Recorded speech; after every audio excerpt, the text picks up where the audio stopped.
ये आपको एक फोर्स सिस्टम दिया है जिसका कि रिजल्टेंट आपको निकालना है।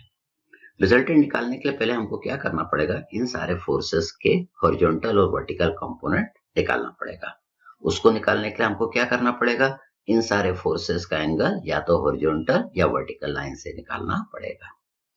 तो देखिए 10 न्यूटन वाला तो हॉरिजॉन्टल है और 20 न्यूटन वाला आपका वर्टिकल है, तो इन दोनों को रिजॉल्व करने की जरूरत नहीं पड़ेगी। 30 न्यूटन वाला आपका इंक्लाइंड है जिसका एंगल आपको वर्टिकल से मालूम है कितना, 30 डिग्री। लेकिन ये जो 40 न्यूटन और 50 न्यूटन है इसका एंगल आपको हॉरिजॉन्टल या वर्टिकल से नहीं मालूम है, लेकिन इतना मालूम है कि इन दोनों के बीच का एंगल कितना है, 90 डिग्री। और ये 30 और 50 वाला एक ही लाइन में लग रहा है, स्ट्रेट लाइन में। ये दोनों फोर्स एक ही स्ट्रेट लाइन में लग रहे हैं। तो हमको इन सारे फोर्सेस का एंगल हॉरिजॉन्टल या वर्टिकल लाइन से निकालना है, तो पहले हमको थोड़ा सा कंस्ट्रक्शन करना पड़ेगा। तो देखिए 10 न्यूटन वाले को मैंने आगे बढ़ा लिया इधर। तो ये 10 न्यूटन वाला और ये लाइन एक ही स्ट्रेट लाइन में है। स्ट्रेट लाइन में है तो ये पूरा एंगल आपका कितना आ जाएगा, यहां से लेके यहां तक ये आ जाएगा आपका 180 डिग्री, क्योंकि स्ट्रेट लाइन का एंगल कितना होता है, 180। और 30 का एंगल अगर मैं इस साइड से देखूं इतना, तो ये वाला एंगल कितना आएगा, 120। तो हम क्या करेंगे, 180 में से 120 को माइनस कर देंगे, तो आपका 30 न्यूटन का एंगल इस वाली लाइन से आ जाएगा। ये कितना आएगा, 60 डिग्री आपका आ जाएगा। ठीक, अब हमको मालूम है कि ये 60 डिग्री एंगल, ये वाला एंगल और ये वाला एंगल बराबर होगा। क्यों होगा, क्योंकि ये दोनों एंगल कैसे हैं, वर्टिकली अपोजिट एंगल्स हैं। तो देखिए ये एंगल कितना लिख दिया मैंने, 60 डिग्री। ये दोनों कौन से एंगल हो गए, वर्टिकली अपोजिट एंगल्स। अब देखिए ये भी आपका 180 डिग्री होगा यहां से लेके यहां तक, क्योंकि ये स्ट्रेट लाइन है। और इतना एंगल आपको दिया हुआ है, यहां से लेके यहां तक का एंगल आपको मालूम है, कितना मालूम है, 60 प्लस 90। 60 प्लस 90 आप करेंगे तो कितना आ जाएगा, 150 आ जाएगा। 150 आ जाएगा तो यहां से अब ये वाला एंगल को देखिए, ये एंगल कितना आ जाएगा, 30 डिग्री। ये एंगल भी आपका पता चल गया कि ये एंगल आपका कितना आएगा, 30 डिग्री आ जाएगा। तो देखिए अब आपका फोर्स सिस्टम इस तरीके का आपको नजर आ रहा है। अब हम सारे फोर्सेस के कंपोनेंट बना सकते हैं। तो देखिए पहले मैंने 30 न्यूटन वाले फोर्स का कंपोनेंट बनाया। एंगल कौन सा ले रहा हूं, हॉरिजॉन्टल से 60 डिग्री ले रहा हूं, इसलिए 30 न्यूटन का वाला ये कंपोनेंट कितना होगा, 30 cos 60। 30 का देखिए हम दूसरा कंपोनेंट बना रहे हैं, perpendicular to the given component. इसको हम लिखेंगे 30 sin 60। अब 30 न्यूटन वाले को हम हटा देंगे, तो देखिए 30 वाले को हटा दें, ऐसा दिखेगा। 40 न्यूटन का एंगल हमको हॉरिजॉन्टल लाइन से मालूम है, तो 40 का एक component along the horizontal line बनेगा। इसको हम लिखेंगे 40 cos 30। 40 का देखिए मैं दूसरा कंपोनेंट बना रहा हूं, perpendicular to the given component. इसको मैं लिख रहा हूं 40 sin 30। 40 वाले को भी हम हटा दें, क्योंकि इसके हम कंपोनेंट बना चुके हैं। ये देखिए 40 वाले को हटा दिया।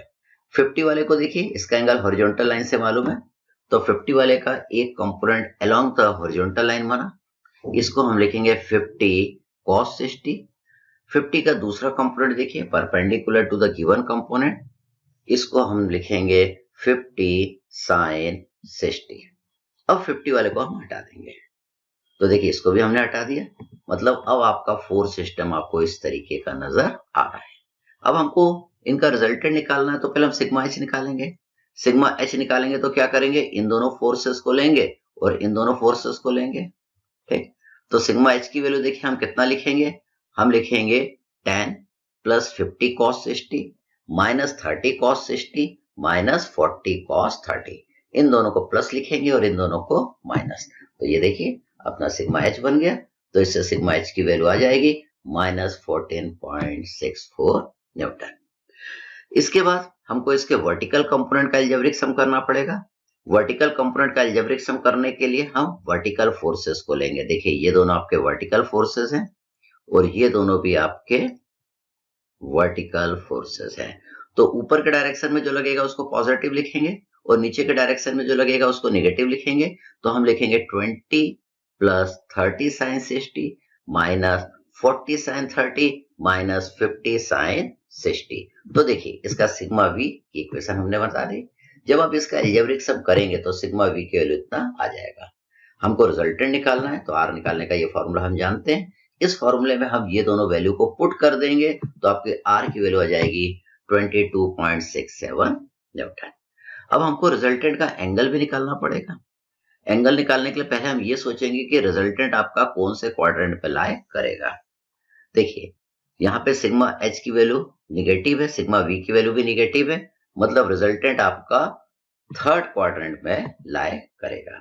अगर मैं सिग्मा एच आपको बना के बताऊं तो सिग्मा एच देखिए निगेटिव इस डायरेक्शन में बनेगा, सिग्मा वी बनाए तो सिग्मा वी निगेटिव इस डायरेक्शन में बनेगा। हमको इन दोनों का ये रिजल्टेंट का डायरेक्शन निकालना है। ये रिजल्टेंट का डायरेक्शन हम पहले कहां से निकाल रहे हैं, हॉरिजॉन्टल लाइन से। ये वाला एंगल थीटा निकाल रहे हैं। ये थीटा निकालने के लिए हम फॉर्मूला जानते हैं, theta is equal to tan inverse mod of sigma V upon sigma H. हम जानते हैं अगर सिग्मा वी सिग्मा एच की वैल्यू निगेटिव भी आएगी तभी फॉर्मूले में हमको पॉजिटिव पुट करना है। तो इससे थीटा की वैल्यू कितनी आएगी, 49.79 डिग्री। कौन से क्वाड्रेंट में, थर्ड क्वाड्रेंट में। लेकिन हमें जो थीटा की वैल्यू बताना है, आप यो थीटा की वैल्यू ये वाली बताना है। ये वाली थीटा कितना आएगा, ये आएगा 180 प्लस थीटा। 180 प्लस थीटा करेंगे तो कितना आ जाएगा, थीटा आ जाएगा आपका 230 डिग्री।